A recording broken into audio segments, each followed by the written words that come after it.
Rentrons donc dans le vif du sujet. Je lance GIMP 2.8. Entre deux, je vous présente l'image initiale. Ah, GIMP a été rapide. Donc vous voyez ici l'image que j'ai prise pendant mes vacances, une petite photo de plage. Et c'est cette image-là que nous allons travailler pour vous présenter donc la méthode. Alors première chose, je prends mon image, je la glisse. Voilà. Et ici, donc j'ai fait un drag and drop. Alors, je vais créer un dossier. Alors, particularité pour moi, je ne peux pas glisser, faire un drag and drop. Cette opération m'est impossible pendant que j'enregistre mon écran. Je ne sais pas pourquoi, j'ai pas trouvé la solution. Donc, je vais continuer de créer des dossiers. Je vais faire autant de dossiers que je vais faire de morceaux. Donc, pour ce tuto, je vais faire 3 morceaux. 1, 2, 3. Et une image de fond. Ici. Donc, je renomme en fond. Ici, je le supprime. Voilà, parce que maintenant j'ai ma taille, je clique sur fond et je vais reglisser de nouveau cette image. Je répète, ce n'est pas une opération que vous aurez à faire. Voilà, donc j'ai mon image actuellement. Première chose à faire, un clic droit et on ajoute un canal alpha, toujours. Voilà. Maintenant, je vais dupliquer cette image. Voilà. Je vais faire un clic droit, alpha vers sélection.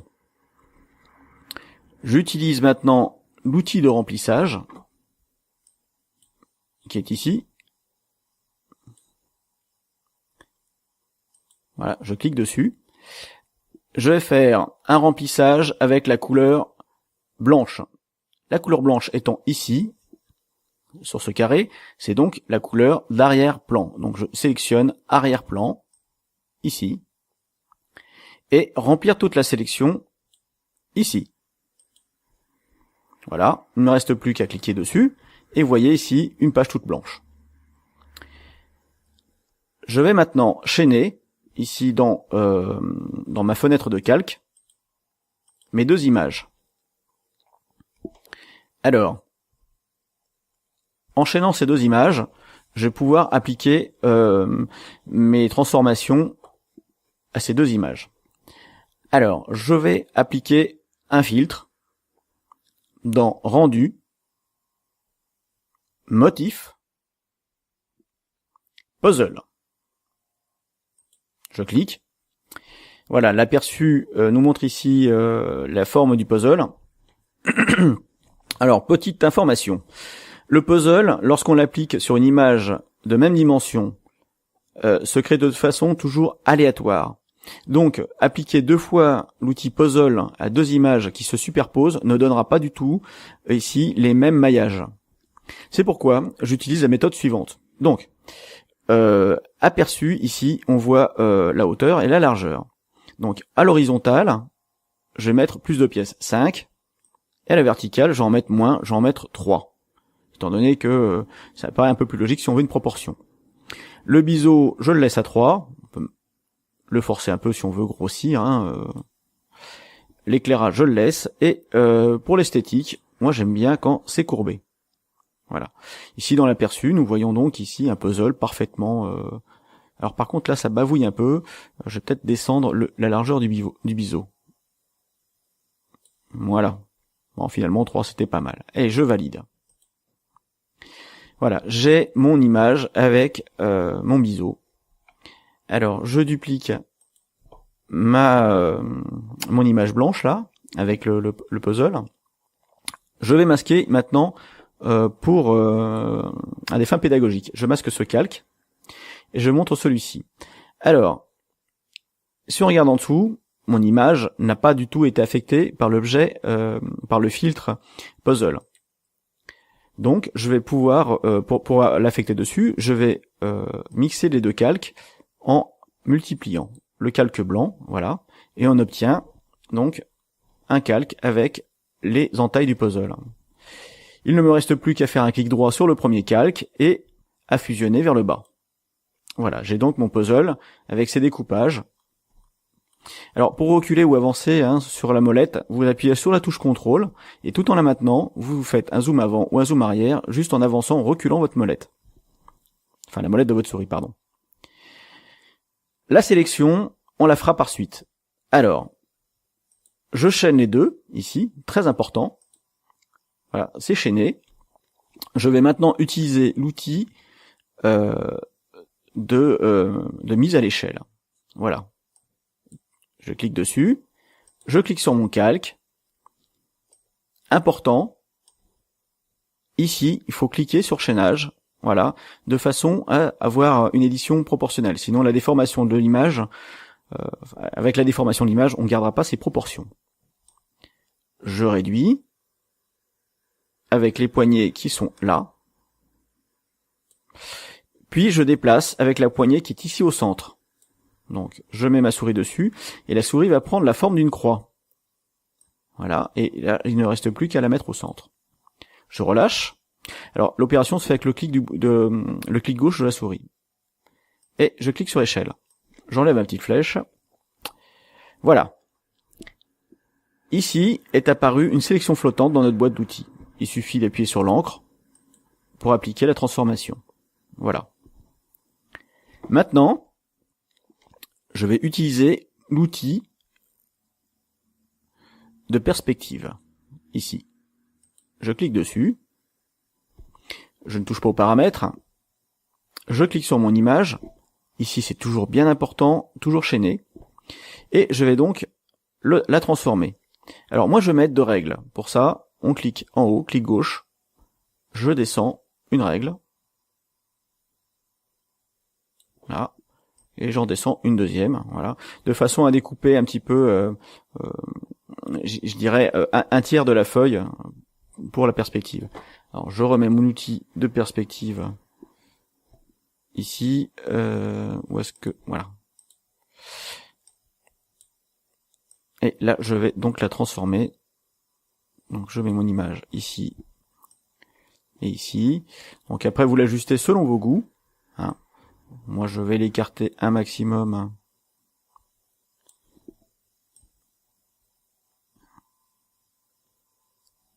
De façon à avoir perspective, quoique là. Non. On va mettre le fond de l'image ici. Voilà, voilà, voilà. Voyez, là, je mets de cette règle pour avoir une perspective bien à plat. Et lorsque vous êtes satisfait de votre perspective, vous faites transformer, tout simplement. Donc là, la transformation s'applique deux fois, une première fois sur le premier calque, une seconde fois sur le deuxième calque.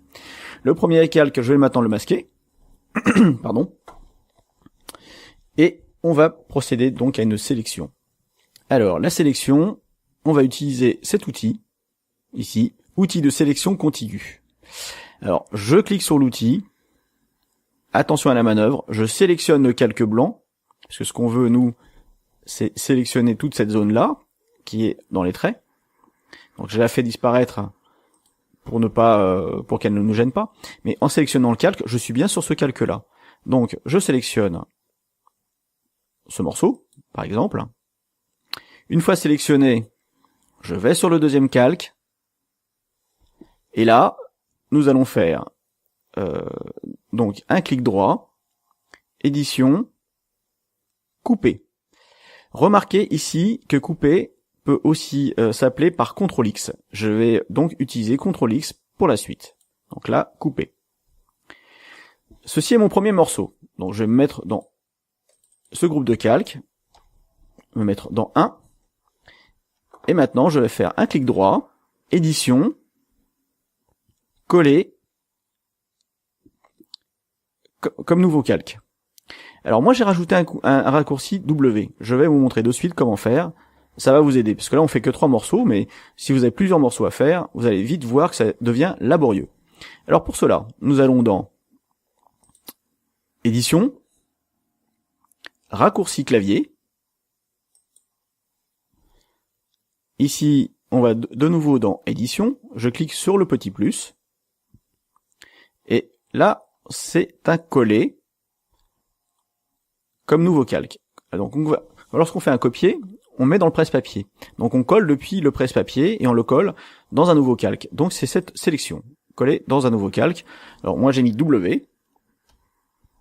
Voilà. Et je ferme. Et donc maintenant, nous avons affecté un nouveau raccourci.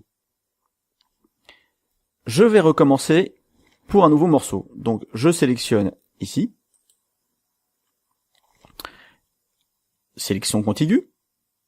Je vais prendre, allez, ce morceau-ci. Je sélectionne le calque du bas. Et là, CTRL X. Vous voyez? Je me mets ici dans le deuxième groupe. Je le nomme 2. Et j'appuie sur la touche W. Et vous voyez que ça me l'a collé de suite, ici. Donc là, j'en ai un, et là, j'ai mon W, vous voyez? Celui que je viens de faire. On va recommencer l'opération pour un troisième morceau. Donc, sélection contiguë. Je sélectionne mon calque blanc. Et je vais prendre allez, ce morceau-ci. Donc, je viens sur l'autre page, sur l'image, CTRL X. Je sélectionne mon groupe de calque, et mon image est 3. Alors je double-clique sur le nom pour le sélectionner, et une fois que j'ai rentré mon nom, j'appuie sur Entrée. Et là, W. Et hop, il l'a collé comme un nouveau calque, vous voyez bien. Et je déplace mon calque par ici. Voilà, nous avons fini de constituer nos différents morceaux. Maintenant, reste à leur donner du volume. Alors, je vais masquer les morceaux pour ne conserver ici que notre image. Première chose à faire, alors ici, ce calque-là, nous n'en avons plus besoin dorénavant, donc on peut le supprimer. Voilà. Ici, nous devons étendre cette image, donc nous allons un clic droit pour avoir le menu contextuel, calque aux dimensions de l'image, ici. Voilà, c'est fait. Je peux enlever les règles qui ne me servent plus à rien. Pour cela, je clique dessus. Lorsqu'elles passent au rouge, je les redéplace. Et maintenant, je vais dupliquer cette image. Alors, je la duplique. Je vais faire sélection aucune, ou maj CTRL A, donc aucune. Vous voyez, maintenant, j'ai plus aucune sélection. Je sélectionne en bas. Je fais un clic droit. Et je vais faire alpha vers sélection. J'utilise l'outil de remplissage. Alors cette fois-ci, je vais utiliser la couleur de premier plan. Donc je vais mettre du noir premier plan. Et j'ai toujours remplir ma sélection, ici. Doit être coché et premier plan. Alors moi j'utilise du noir, mais si vous avez une image particulièrement sombre, le rendu en épaisseur, par exemple si vous avez beaucoup de noir dans votre image, vaut mieux mettre un gris ou autre chose. Pour cela, il vous suffit de double-cliquer sur l'image du premier plan, sur ce petit carré, et sélectionner votre couleur, par exemple un gris. Moi je vais rester sur du noir, donc j'annule, mais vous pouvez rester sur un gris. Donc votre couleur de carton sera celle que vous aurez sélectionnée en premier plan. Vous voyez ici. Moi, je reviens sur du noir. Voilà, c'est de nouveau du noir. Et je valide. Alors, je vais donc remplir. Donc ici, j'ai bien sélectionné le calque du dessous. Et je remplis. Paf. Alors, vous ne le voyez peut-être pas, mais là, ça devient noir. Là, j'enlève le chaînage, c'est plus du tout d'importance. Je vais maintenant annuler la sélection. Ça, c'est extrêmement important, parce que nous allons appliquer ici un filtre de flou. Alors, si le flou ne peut pas s'épandre, on n'aura pas une impression de 3D. Il va rester contenu dans la sélection, et finalement, ça n'aura rien fait. Alors pour ça, donc, je reste toujours sélectionné sur le deuxième calque. Je fais filtre, flou cinétique. Je déplace ici, donc clic gauche, et puis je déplace mon image jusqu'à trouver, voilà, un petit bord. Donc là, ici, on a un bord qui est net, vous voyez. C'est mon calque. Donc on va rester sur un flou linéaire. Je vais prendre une longueur de 40 pixels, ça me paraît bien. Et l'angle. Alors l'angle, voilà, je vais vous faire un petit rappel de mathématiques. Voilà ici un cercle trigonométrique. Donc si on veut que l'épaisseur aille vers le bas, il va falloir pointer notre angle dans cette zone-ci, hein, donc dans les 270 degrés.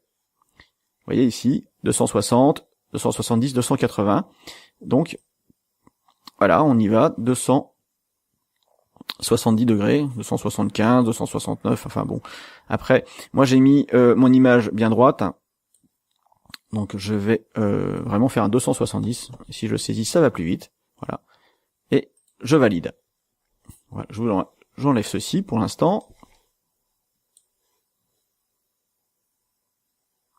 Et voilà. Donc là, vous avez une ombre portée.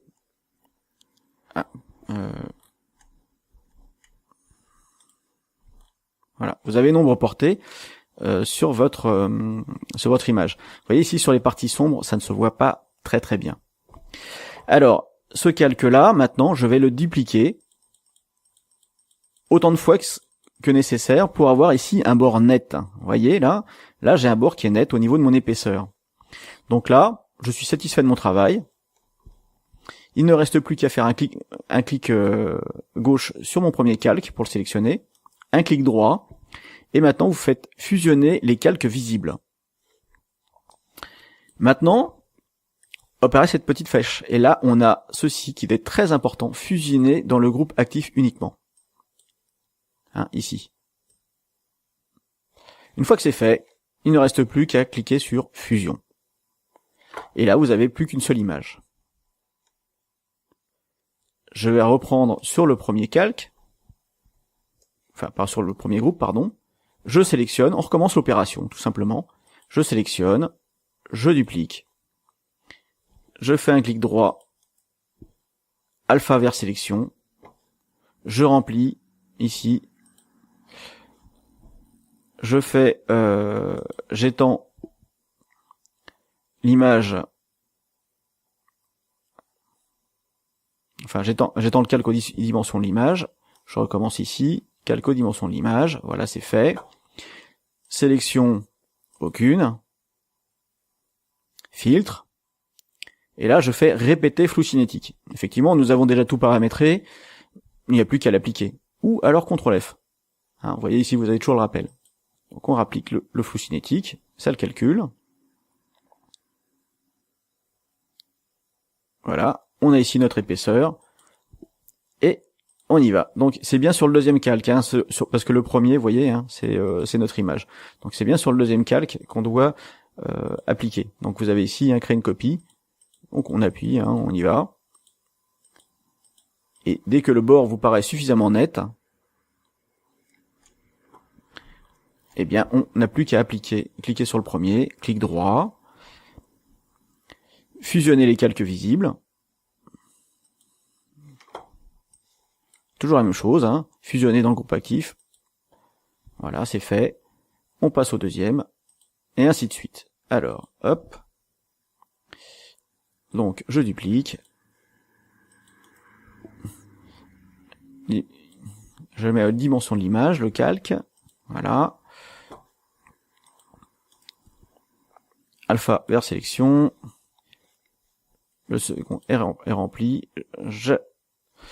Je vais faire sélection aucune, filtre, répéter flou cinétique, il me le calcule. Donc vous voyez, vous faites ça pour autant de morceaux que vous avez. C'est pour ça que j'en ai pris que 3 pour l'exemple.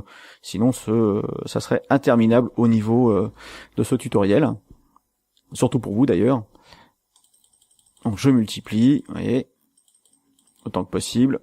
Ça devient net. Clic droit, fusionner les calques visibles. Autant que nécessaire, et hop. Et on passe au troisième morceau. Donc ici. Oh, oups. Donc là j'ai fait une erreur. Je reviens en arrière donc. Donc on passe au troisième morceau. Ici, troisième morceau, c'est là. Donc je duplique. Alors pour déplacer votre image comme ça, c'est vrai que je fais les choses, je ne l'ai pas expliqué. Vous faites un clic, vous appuyez sur la molette de votre souris, donc sur le bouton du milieu. Vous maintenez enfoncé et vous pouvez déplacer votre image directement dans le cadre. Donc je clique ici, alpha vers sélection. L'outil de remplissage est sélectionné. Je remplis.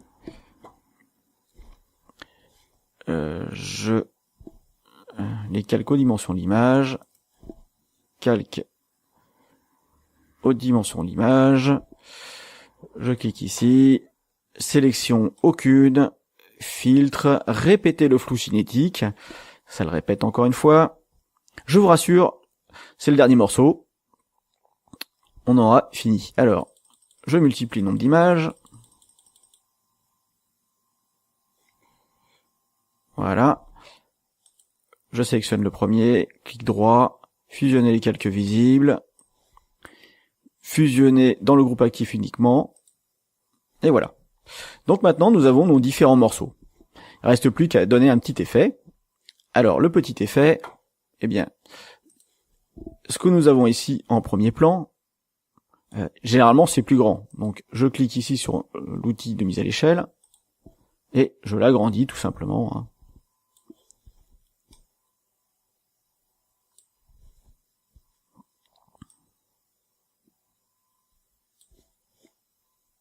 Voilà. Pour donner une espèce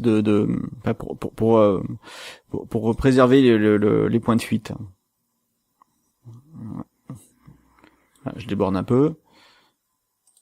Celui-ci, alors, ce calque-ci, c'est le premier, là. Voilà, je le mets par là. Et ben lui, à l'inverse, je vais le réduire. Je vais le réduire puisqu'il est plus loin. Voilà. Et celui-ci, ma foi, je vais le pivoter. Donc après, vous avez les actions que vous souhaitez dessus. Alors, j'ai changé mon point de pivot pour le centre.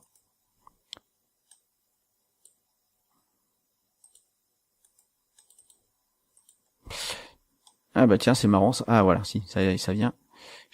J'arrive pas à le... Donc il faut le glisser en cliquant dessus et le glissant. Ah, je suis pas sur le bon. Bon, c'est pas grave. En rotation, j'étais encore sur ce morceau-ci. Alors que moi, je pensais être sur celui-là. Alors, voilà, je suis sur le bon calque maintenant. Donc, je clique dessus. Mon point de rotation, je le mets au centre. Voilà. J'opère une rotation.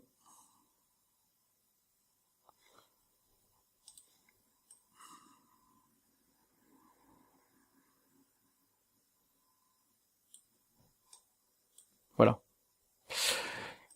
Donc nous avons terminé ici. Alors là, je vais rajouter une image de fond. Donc je sélectionne ici et je vais prendre un blanc. Voilà. Il est passé dessus, je le remets dessous. Voilà une image blanche. Et puis je peux lui mettre un petit dégradé. Voilà, pour lui donner cet aspect-là par exemple. C'est pas très heureux. Non plus. Peut-être changer de couleur. Bon, c'est mochissime. C'est mochissime, mais je vais rester là-dessus. Après, vous choisirez vos propres couleurs, vos propres dégradés. Voilà, nous avons donc terminé avec ce tutoriel pour réaliser ceci. Il ne reste plus qu'à enregistrer votre image. Pour cela, vous faites fichier enregistrer. Je ne le ferai pas. Quoique, allez, ça mange pas de pain. Donc je vais le mettre sur le bureau et je vais l'appeler tuto. Au format XCF. Donc. Puis je vais donc aussi exporter mon image. Voilà, tuto.png et je vais le mettre sur bureau. Voilà, je mets tout. Hop.